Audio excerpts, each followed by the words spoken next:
은혜 받으실 말씀은 마태복음 23장 23절입니다. 화 있을진저 외식하는 서기관들과 바리새인들이여, 너희가 박하와 회향과 근처에 11조를 들이되 율법에 더 중한 바 의와 인과 신을 버렸도다. 그러나 이것도 행하고 저것도 버리지 말아야 할지니라. 아멘. 오늘 말씀은 광주 만민교회 담임이신 박형렬 목사님께서 의와 인과 신, 바리새인을 향한 예수님의 사랑이라는 제목으로 말씀 증거해 주시겠습니다. 사랑하는 성도 여러분, 어느덧 한 해를 마무리하는 때가 다가오고 있습니다. 지난주에는 추수감사절을 맞아 올 한 해 당회장님의 사역과 우리 성도님들에게 주신 풍성한 열매를 주신 삼위일체 하나님께 감사와 영광을 돌렸습니다.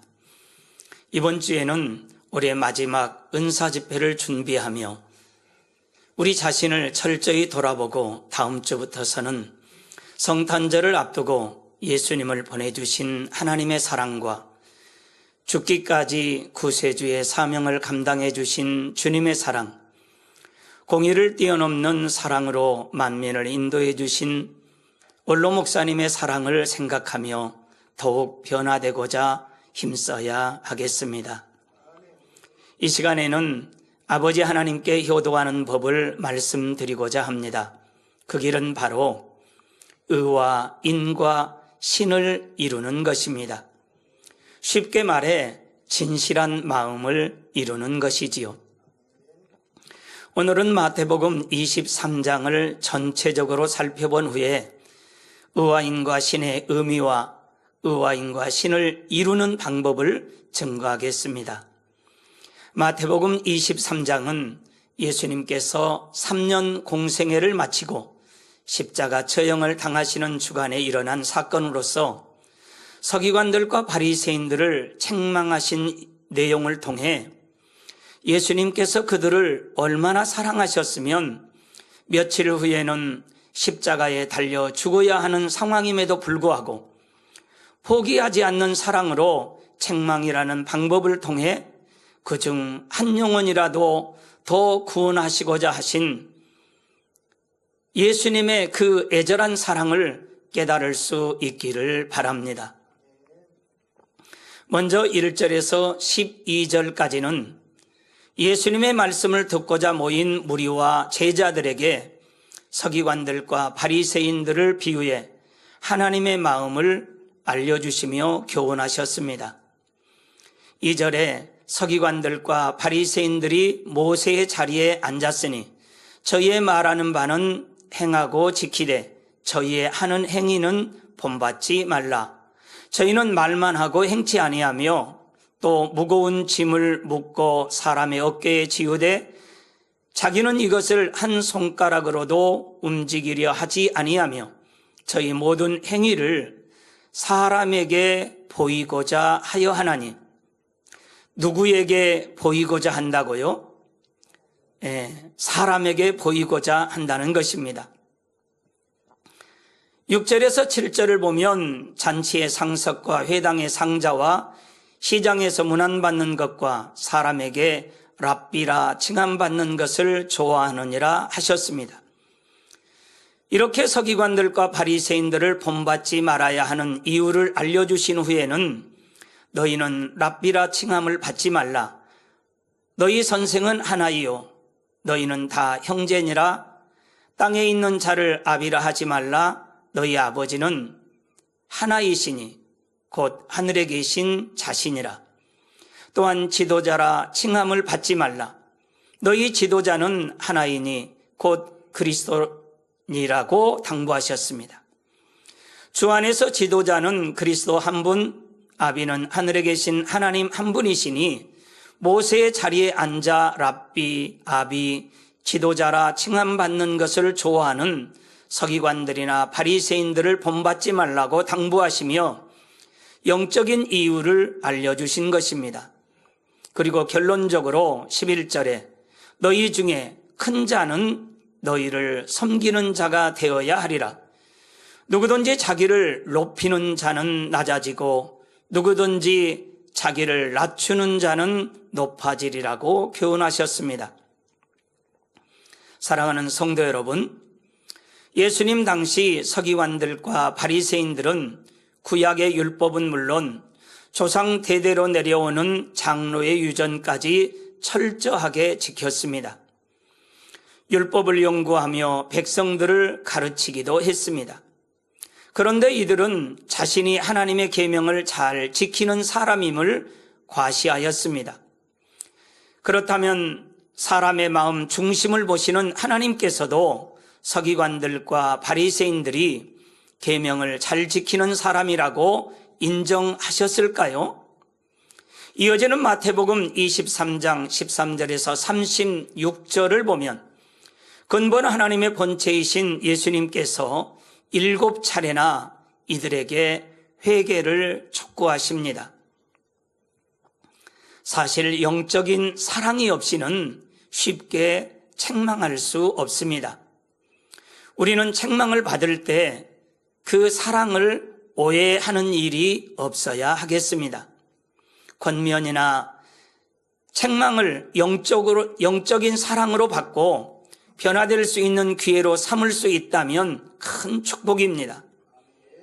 예수님께서 화 있을진저 외식하는 서기관들과 바리새인들이여 화 있을진저 소경된 인도자여 하시면서 이들의 외식 속에 감추어진 탐욕과 방탕, 불법을 적나라하게 지적하셨습니다.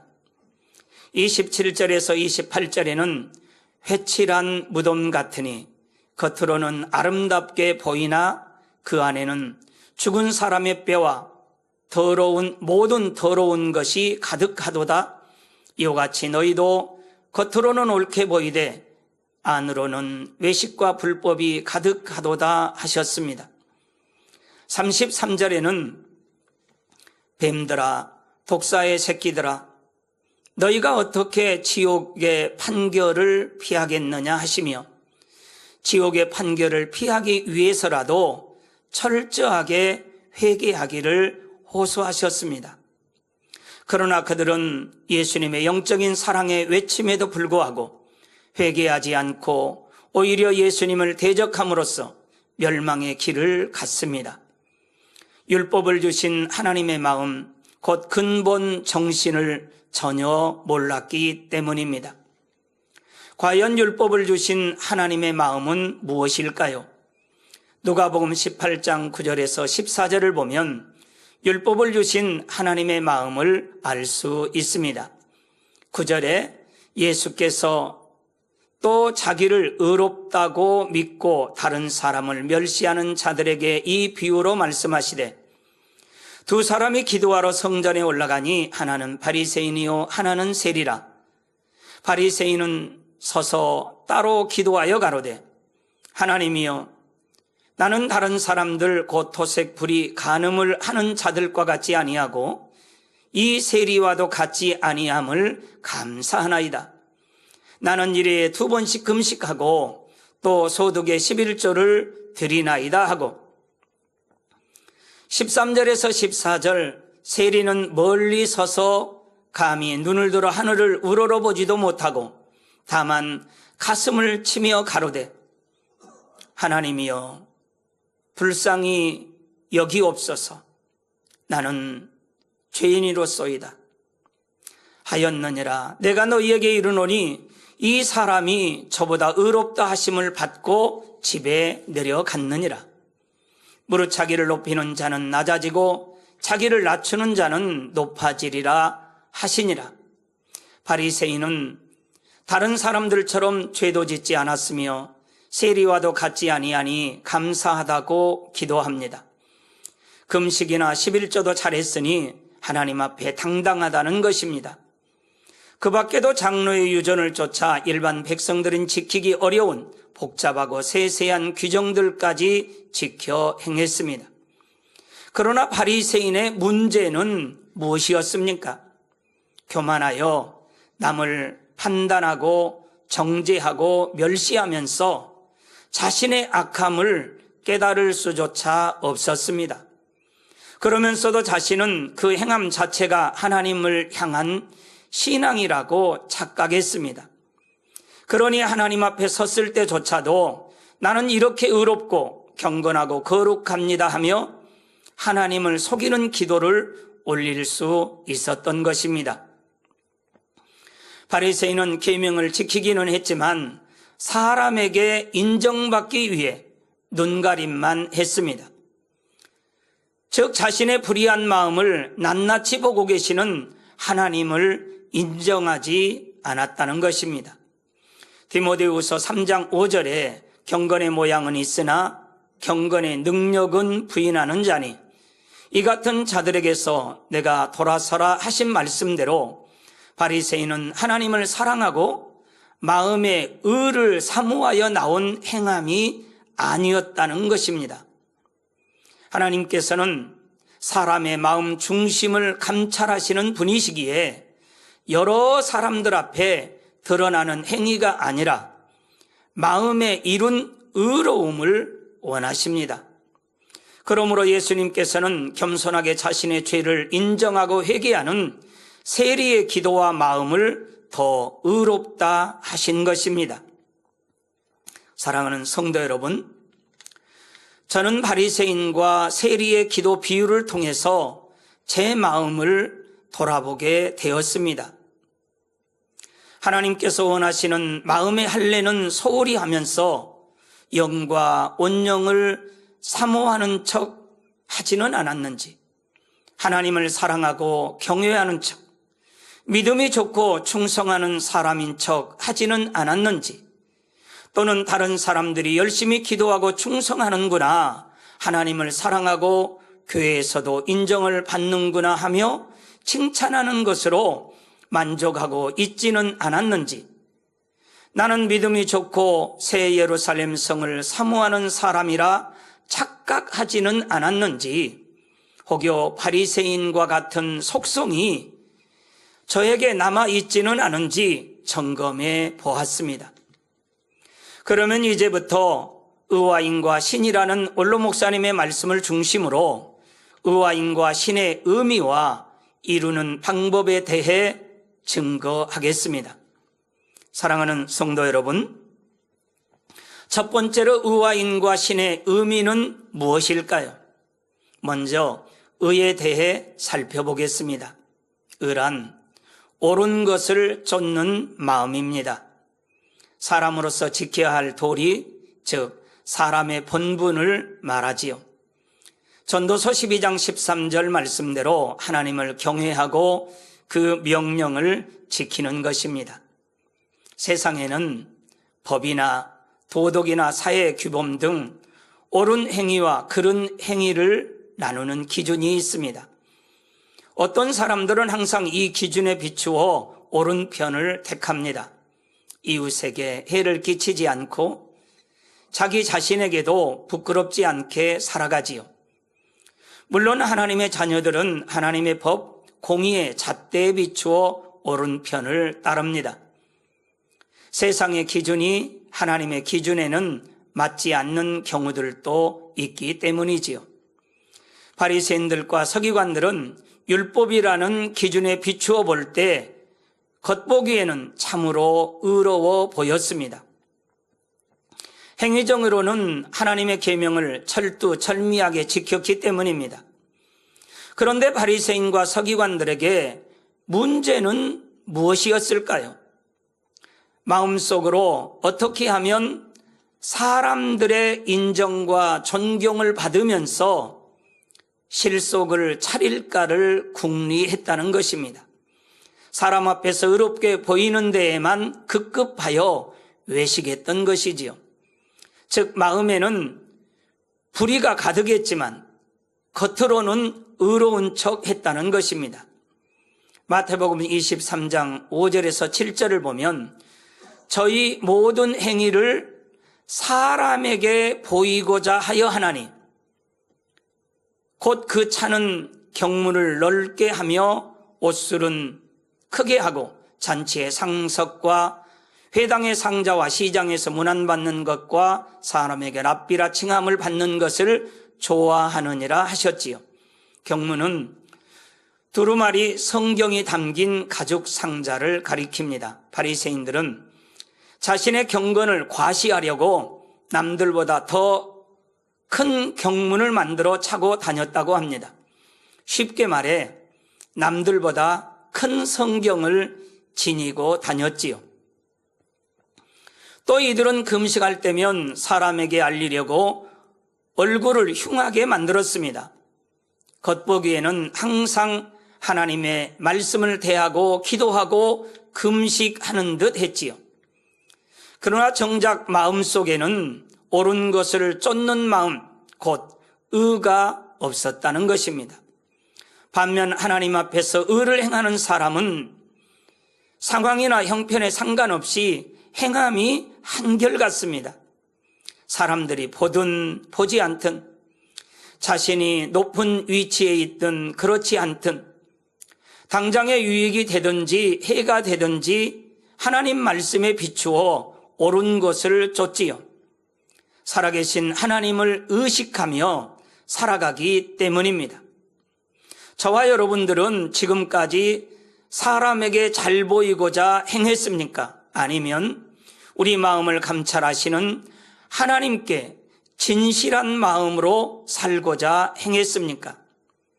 우리가 하나님 앞에서 의를 행하는 사람이 될 것인지, 아니면 사람 앞에서 의를 행하는 사람이 될 것인지는 우리의 선택에 달려 있습니다.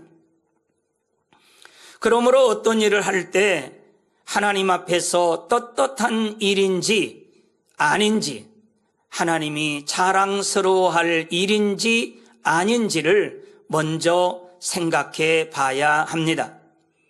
우리 삶의 기준을 나를 중심으로 또는 내 주변 사람들을 중심으로 생각하는 것이 아니라 철저히 하나님을 중심으로 생각하고 결정하여 행동해야 한다는 것입니다. 지금까지 저와 여러분들은 어떤 기준으로 살아왔습니까? 하나님 앞에서입니까? 사람 앞에서입니까? 성도 여러분, 예전에 있었던 일인데 제가 운전을 하면서 유턴할 곳을 찾고 있었습니다. 좀처럼 유턴할 곳을 찾지 못하고 가던 중 사거리 신호 대기 중에 유턴을 하려고 주변을 한번 살펴보았습니다. 마침 단속 카메라도 없고 경찰도 없기에 유턴을 해서 약속 장소로 가는 길이었습니다. 그런데 그때 제 마음에 애통하는 마음이 들기 시작했습니다. 아니, 내가 교통법규를 어겼구나. 하나님이 보고 계시는데 어쩌다가 내가 교통법규를 어겼단 말인가? 내가 하나님보다는 단속 카메라나 경찰이 무서운 것이 아닌데 어쩌다 그랬단 말인가? 단속 카메라나 경찰은 기껏해야 몇만 원 벌금을 내라고 딱지를 끊겠지만 우리 하나님은 나의 생사화복을 주관하시는 분인데 내가 어쩌다가 그랬단 말인가? 내가 하나님보다는 단속 카메라나 경찰을 더 의식하면서 살고 있다는 생각이 들어 하나님께 너무나 죄송하여 회개한 적이 있습니다. 그날 이후 저는 내 삶의 주인 되시고 전부가 되시는 만군의 여호와 하나님 앞에서 진실하게 살고자 더욱 노력하게 되었습니다. 창세기에 나오는 요셉이 하나님 앞에서 어떤 삶을 살고 있는지 잘 알 수 있는 내용이 39장 9절에 나옵니다. 이 집에는 나보다 큰 이가 없으며 주인이 아무것도 내게 금하지 아니하였어도 금한 것은 당신뿐이니 당신은 자기 아내임이라. 그런즉 내가 어찌 이 큰 악을 행하여 하나님께 득죄하리까? 내가 어찌 이 큰 악을 행하여 하나님께 득죄하리까? 하나님 앞에서 결코 득죄할 수 없다는 말입니다. 오늘 우리 생각과 말과 행동은 하나님 앞에서 하는 것입니다. 다른 사람 앞에서나 비록 무심코 혼자 말을 했다 해도 그것은 하나님 앞에서 하는 것입니다. 마태복음 12장 36절에는 내가 너희에게 이르노니 사람이 무슨 무익한 말을 하든지 심판날에 이에 대하여 신문을 받으리니 하심을 우리는 명심해야 하겠습니다. 어느 목사님이 새신자를 방문했습니다. 새신자는 자기가 매일 말씀을 묵상하고 있으며 기도 생활도 잘하고 있으며 다른 사람들에게 전도도 하고 있다고 말했습니다. 하지만 자신에게는 한 가지 문제가 있었답니다. 대화 도중 자신도 모르게 상스러운 소리가 거침없이 입 밖으로 튀어나온다는 것입니다. 그래서 목사님은 그분에게 말했습니다. 그래요? 도대체 무슨 말씀을 하시길래 그러세요? 그럼 한번 해보세요. 무슨 욕을 하시는데 그러세요? 그 성도님은 안 됩니다. 절대로 안 됩니다. 그분이 매우 당혹스러워하는 표정을 지으며 대답을 했습니다. 목사님이 그 이유를 묻자 그분이 대답했습니다. 목사님, 제가 어떻게 목사님 앞에서 상스러운 욕을 할 수 있겠습니까? 그러자 목사님이 그분에게 말했습니다. 성도님, 목사인 제 앞에서 욕하기를 부끄러워하면서 저보다 100배, 1000배, 10,000배 그 이상 거룩하시고 존귀하신 하나님 앞에서는 왜 부끄러워하지 않습니까? 하나님은 항상 성도님과 함께 계십니다. 라고 권면했다고 합니다. 그렇습니다. 오늘 예배에 함께한 성도님들이라면 하나님 앞에서 특별히 내주하시는 보혜사 성령 하나님 앞에서 결코 무례한 언행을 할 수 없을 것입니다. 왜냐하면 인격을 갖고 계시는 성령 하나님이 내 안에 계심을 믿기 때문이지요. 그렇지 않습니까? 사람의 마음을 감찰하시는 하나님께로부터 참 자녀, 영의 일꾼이라 인정을 받으려면 성경에 기록된 하나님의 말씀대로 지켜 행할 뿐 아니라 마음을 성결하게 해야 합니다. 선하게 사는 것이 좋고 하나님을 닮아가는 것이 행복하니 하나님 말씀대로 살아가는 것입니다. 이렇게 마음의 의를 이루어 참으로 의로운 삶을 살아가고자 힘쓰고 애써 노력하는 여러분들은 참으로 행복한 사람들입니다. 마음이 없는 행함에 대해 한 가지 예를 들어보겠습니다. 우리가 부모님을 대할 때도 부모님을 사랑한다면 어떤 형태로든 효의 행함이 나오게 됩니다. 그러나 물질을 많이 가졌다고 해서 더 효도를 많이 하는 것이 아니라 비록 물질은 적게 가졌다고 해도 그 안에서 최선을 다해 효도하는 경우가 있지요. 때로는 행함은 크게 나타내 보이지만 정작 그 안에 담겨야 할 마음은 없는 경우도 있습니다. 의무적으로나 또는 어떤 목적을 가지고 하는 형식적인 행함의 효도라면 이때는 비록 아무리 큰 행함을 보인다 해도 그것을 참 효도라 말할 수는 없겠지요. 만약 부모님 입장에서 그 마음속을 들여다볼 수 있다면 겉모습과는 너무나 다른 마음에 놀랄 것입니다. 하물며 우리 모든 인생의 속 중심까지 아시는 하나님 편에서 보실 때는 어떻겠습니까? 하나님께서는 행함과 함께 반드시 그 안에 담긴 마음을 보신다는 사실입니다. 우리가 하나님을 사랑하고 믿음이 있다면 반드시 마음이 담긴 행함으로써 그 사랑과 믿음을 나타내 보여야 한다는 것입니다. 일곱 영을 통해 측정하시고 불꽃 같은 눈동자로 살피시는 하나님 앞에 아무것도 숨길 수 없기 때문이지요. 내가 내 행위를 아노니 말씀한 대로 우리의 행위뿐만 아니라 깊은 마음속의 세미한 것까지도 다 아시지요. 그러니 우리들의 모습 그대로를 하나님 앞에 진실하게 내려놓아야 합니다. 또한 나름대로 행한다 했지만 마음을 실어서 행하지 못한 것이 있었다면 하나님 앞에 진실한 마음을 구해야 하겠습니다. 내 믿음이 과연 참이었는가? 나는 과연 진실한 행함으로 하나님에 대한 사랑과 믿음을 내보였는가? 오늘 말씀을 통해 우리 함께 점검해 보았으면 좋겠습니다. 다음으로 인이란 어질다는 뜻으로 사랑과 덕을 의미합니다.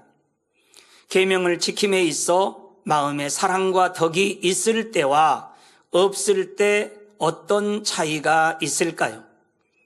먼저 하나님을 사랑하는 마음이 있어야 합니다. 예수님은 바리새인과 서기관들에게 이런 사랑과 덕이 없음을 탄식하셨습니다. 계명을 온전히 지키려면 하나님에 대한 사랑과 함께 이웃에 대한 사랑도 있어야 한다는 것입니다. 요한복음 8장을 보면 서기관과 바리새인들이 한 여자를 예수님 앞에 끌고 와서 고소합니다. 4, 5절에 보면 선생이여, 이 여자가 간음하다가 현장에서 잡혔나이다. 모세 율법에 이러한 여자를 돌로 치라 명하였거니와 선생은 어떻게 말하겠나이까 했지요. 간음한 여자를 돌로 치는 것은 구약의 율법에 비출 때 정당한 행위였습니다. 그런데 이들은 예수님을 시험하고자 하는 간교한 마음과 죄인을 정죄하는 마음만 있을 뿐이었습니다. 죄인을 향한 하나님의 인자와 긍휼은 전혀 없었지요. 하나님은 어찌하든 한 영혼이라도 더 구원하고 살리기 원하십니다. 마음에 하나님 사랑이 조금이라도 있다면 그런 영혼들도 긍휼히 여기게 되지요. 야고보서 2장 13절 후반절에 긍휼은 심판을 이기고 자랑하느니라 했습니다. 율법에 의하면 죄인은 반드시 죽여야 합니다. 그런데 하나님은 독생자 예수님을 화목제물 삼으셔서 저와 여러분들의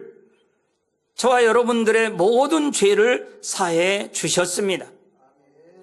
공의를 초월한 사랑을 베푸셨지요. 마음의 인이 온전히 이루어지면 하나님의 계명을 지키되 이렇게 이웃에게, 다른 사람들에게 사랑과 긍휼의 마음으로 선만을 행하게 된다는 것입니다. 우리는 죄인을 대할 때 어떤 마음으로 대했을까요? 우리에게는 사랑과 긍휼의 마음은 얼마나 있었을까요? 사랑으로 율법을 완성할 만큼 풍성했으면 참 좋겠습니다. 그러면 신이란 무엇을 의미할까요? 하나님께 대한 믿음을 의미합니다. 믿음을 통해 신의 성품, 즉 하나님의 성품에 참여하는 것을 뜻합니다. 히브리서 11장 6절에 믿음이 없이는 기쁘시기 못하나니 하나님께 나아가는 자는 반드시 그가 계신 것과 또한 그가 자기를 찾는 자들에게 상 주시는 이심을 믿어야 할지니라 했습니다. 하나님의 계명을 지킴에 있어서 먼저는 반드시 하나님이 살아계심을 믿어야 합니다. 또한 계명을 지키며 살 때 상 주심을 믿어야 하지요. 바리새인과 서기관들은 하나님을 믿는다고는 했지만 참으로 믿었다고 할 수 없습니다. 골로새서 3장 22절에 종들아 모든 일에 육신의 상전들에게 순종하되 사람을 기쁘게 하는 자와 같이 눈가림만 하지 말고 오직 주를 두려워하여 성실한 마음으로 하라는 말씀이 있지요. 바리새인과 서기관들은 계명을 지키기는 했지만 사람들에게 인정을 받기 위해 눈가림만 했습니다. 즉 자신의 불의한 마음을 낱낱이 보고 계시는 하나님을 인정하지 않았지요. 하나님을 마음 중심으로 믿었다면 선행을 상으로 갚아주시는 하나님을 믿고 소망 중에 의를 행했을 것입니다. 그러면 의와인과 신이 더 중요하니 행함은 중요하지 않을까요? 예수님께서 말씀하신 대로 이것도 행하고 즉 의와 인과 신도 이루고 저것도 즉 11조를 온전히 드리는 행함도 버리지 말아야 합니다. 의와 인과 신이 마음에 이루어지면 자연히 계명을 지키는 행함도 따릅니다. 몸과 마음과 뜻과 정성을 다해 중심으로 예배하고 기도하지요. 온전한 11조와 헌물을 드리고 열심히 충성 봉사하게 되지요. 아직 의와 인과 신을 마음에 온전히 이루지 못했다 해도 중심으로 말씀을 지켜 행해 보십시오. 하나님께서 그 중심을 보시고 의와 인과 신을 속히 이룰 수 있도록 인도해 주실 것입니다. 즉 믿음이 빨리 성장한다는 것이지요. 외적인 행함이 승하다 해서 자신이 말씀대로 산다고 착각하면 안 됩니다. 자칫 잘못하면 믿음의 성장이 멈출 수 있기 때문이지요. 이사야 1장 11절에서 14절에 보면 하나님께서 우리 마음에 의와 인과 신을 이루기를 얼마나 간절히 원하시는지 알 수 있습니다. 너희의 무수한 재물이 내게 무엇이 유익하뇨? 나는 수양의 번제와 살찐 짐승의 기름에 배불렀고 나는 숫송아지나 어린 양이나 수염소의 피를 기뻐하지 아니하노라. 내 마음이 너희의 월삭과 정한 절기를 싫어하나니 그것이 내게 무거운 짐이라 내가 지기에 곤비하였느니라. 즉 아무리 많은 재물을 드리고 거룩한 의식을 행해도 악을 행하면 조금도 기쁘지 않다는 말씀입니다. 오히려 무거운 짐을 지는 것처럼 마음이 괴롭다고 호소하시지요. 그러므로 의와 인과 신을 이루어 나갈 때 우리가 드리는 모든 것이 하나님께 기쁨이 됨을 우리들은 명심해야 하겠습니다. 사랑하는 성도 여러분, 두 번째로 우리 마음에 의와 인과 신을 이루려면 어떻게 해야 할까요? 무엇보다 먼저 마음에 할례를 해야 합니다. 에레미야 4장 4절 전반절에 유다인과 예루살렘 거민들아 너희는 스스로 할례를 행하여 너희 마음 가죽을 베고 나 여호와께 속하라 했습니다. 여기서 마음 가죽을 베라는 말씀은 죄악으로 더러워진 마음을 깨끗하게 씻어내라는 말씀입니다. 구약시대에는 할례를 몸에 행했습니다. 할례는 남자의 성기양패를 베어내는 의식이지요. 구약은 율법의 그림자입니다. 신약시대에는 참할례, 곧 몸의 할례가 아닌 마음의 할례를 해야 됩니다. 골로새서 2장 11절에 너희가 손으로 하지 아니한 할례를 받았으니 곧 육적 몸을 벗는 것이요 그리스도의 할례니라 말씀하신 대로입니다. 구약시대에는 마음에 할례하는 것이 쉽지 않았지만 신약시대에는 능히 할 수 있습니다. 그 이유가 무엇인지 아십니까? 그것은 바로 성령 하나님이 우리 마음에 계셔서 도와주시기 때문입니다. 여기서 육적 몸을 벗는 것은 육체의 일과 육신의 일, 곧 추하고 더러운 육을 마음에서 벗어버리는 것입니다. 이처럼 마음의 할례를 하여 온갖 더러운 죄악을 원천적으로 없앨 때 우리 마음에 의와 인과 신을 이룰 수 있습니다. 더러운 것이 완전히 없어질 때까지, 즉 우리 마음의 죄성이 뿌리 뽑힐 때까지 할례를 계속해 나가야 합니다. 마음의 할례는 하다가 멈추어서는 안 됩니다. 간혹 신앙의 연륜도 깊고 오랫동안 직분도 맡아 충성해 왔는데 신앙의 정체를 맡는 분들이 있습니다. 이유는 무엇일까요? 그 이유는 어느 순간 마음의 할례를 멈춘 것이지요. 우리가 지속적으로 마음의 할례를 행하지 않으면 말씀을 무장하고 기도하고 충성한다고 해도 마음 중심으로 하지 못합니다. 의무감으로 또는 습관적으로 하게 되지요. 또 하나님과 밝히 교통할 수도 없습니다. 기도에도 응답이 잘 오지 않고 사명을 감당함에 있어서도 영적인 권세와 능력이 따르지 않지요. 신앙의 권태기가 온 것입니다. 그렇다면 왜 마음의 할례를 멈추게 되었을까요? 가장 큰 이유는 세상을 다시 바라보고 취하기 때문입니다. 물론 믿음이 어느 정도 수준에 이르러서 세상을 바라보거나 취하지 않는데도 이런 정체를 경험하는 경우가 있는데 그 이유는 또 무엇일까요? 그것은 바로 영적인 어린아이가 되지 못하기 때문입니다. 하나님 앞에서 겸손하고 단순해져야 하는데 나름대로 신앙 연륜과 경험이 있다는 생각 때문에 아버지 하나님 앞에서도 어른이 되려 하지요. 그 뿌리에는 교만이 있는 것입니다.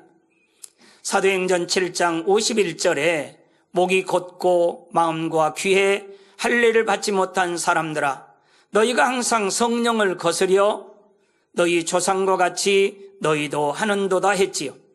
즉 마음에 교만이 있기 때문에 성령을 거스르게 되니 하나님께 순종하지 못하지요. 혹시 우리 가운데 어느 순간 마음의 할례를 멈춘 분이 계십니까? 그렇다면 다시 열심내어 부지런히 마음의 할례를 해야 하겠습니다. 우리는 세상 것을 끊고 버리기 위해 작정하여 기도할 때도 있었습니다. 한 끼 금식으로 안 되면 하루 금식에서 안 되면 3일 금식에서 안 되면 7일, 그 이상도 금식할 때가 저와 여러분들은 있었습니다. 마음의 할례를 하고자 성결되어 새 예루살렘 성에 들어가고자 악은 모양이라도 버리고자 한밤을 차려야 할 때도 있었습니다. 우리 예수님처럼 땀방울이 핏방울이 되기까지 간절히 기도하고자 노력할 때도 있었습니다. 지금도 변함없이 성결을 사모하고 영의 마음, 온영의 마음을 이루고자 간절히 기도하고 계시며 새 예루살렘을 사모하는 성도님들에게 진심으로 감사를 드립니다. 변함없이 달려온 여러분은 반드시 새 예루살렘 성에서 해같이 빛날 것입니다. 사랑하는 성도 여러분, 결론입니다. 아버지 하나님께 참 자녀가 되어 효도하려면 진실한 마음을 이루어야 합니다. 그러기 위해서 첫 번째로 의와 인과 신의 의미를 말씀드렸고, 두 번째로 의와 인과 신을 이루는 방법으로 마음의 할례에 대해 말씀을 드렸습니다. 또한 오늘 말씀을 통해 예수님께서 서기관들과 바리새인들을 얼마나 사랑하셨으면 며칠 후에는 십자가에 달려 죽어야 하는 상황임에도 불구하고 결코 포기하지 않는 사랑으로 책망이라는 방법을 통해 한 영혼이라도 더 구원하시고자 외치신 그 애절한 사랑을 우리 성도님들이 깨달으신 줄 믿습니다. 그리고 나의 영혼을 위해 또 나의 영적 성장을 위해 누가 권면이나 책망을 해준다면 저나 여러분들이 기쁨과 감사함으로 받고 변화될 수 있었다면 참 좋겠습니다. 성도 여러분, 더러운 마음 가죽을 베어내면 마음에 새살이 돋습니다. 새살은 부드럽고 연해서 감촉을 잘 느낍니다. 이처럼 새살이 돋은 마음은 하나님의 뜨거운 사랑, 은혜와 감동을 잘 느끼지요. 그래서 마음의 할례를 하면 이처럼 날마다 넘치는 기쁨 속에 살아가게 됩니다. 또한 마음에서 온갖 더러운 것이 버려졌기 때문에 주변에는 그리스도의 향기가 퍼져 나갑니다. 고린도후서 2장 15절에 우리는 구원 얻은 자들에게나 망하는 자들에게나 하나님 앞에서 그리스도의 향기니 말씀하셨습니다. 이 말씀대로 얼굴과 말과 행실에서 그리스도의 향이 자연스럽게 흘러나오지요. 또한 하나님께 무엇을 드리든지 중심의 향, 아름다운 향이 올라갑니다. 겉으로 보기에는 똑같이 행한다 해도 사람마다 하나님께 올라가는 향이 다릅니다. 그 향이 더 굵고 진하면 하나님께서 주시는 사랑과 축복의 차원도 달라집니다. 그러므로 속히 마음의 할례를 통해 의와 인과 신을 이루시기 바랍니다. 하나님께서 보실 때 참으로 아름답다, 합당하다라고 칭찬하실 수 있는 참 자녀의 모습으로 큰 기쁨을 드리시기 바라며 이번 금요일 사랑하는 당회자님께서 인도하시는 은사 집회를 통하여 응답과 축복을 받으시기를 주님의 이름으로 기원합니다. 들으신 말씀 생각하면서 기도하겠습니다. 사랑의 아버지 하나님, 하나님께 참 자녀가 되어 효도하기를 원합니다. 진실한 마음을 이루게 도와 주옵소서. 의와 인과 신의 의미를 잘 알고 깨달을 수 있도록 도와주시고 마음에 할례하여 온전한 성결을 이루고 온집에 충성함으로 새 예루살렘 성에 들어갈 수 있도록 도와주시기를 원합니다. 감사합니다. 우리 주 예수 그리스도 이름으로 기도하옵나이다. 아멘.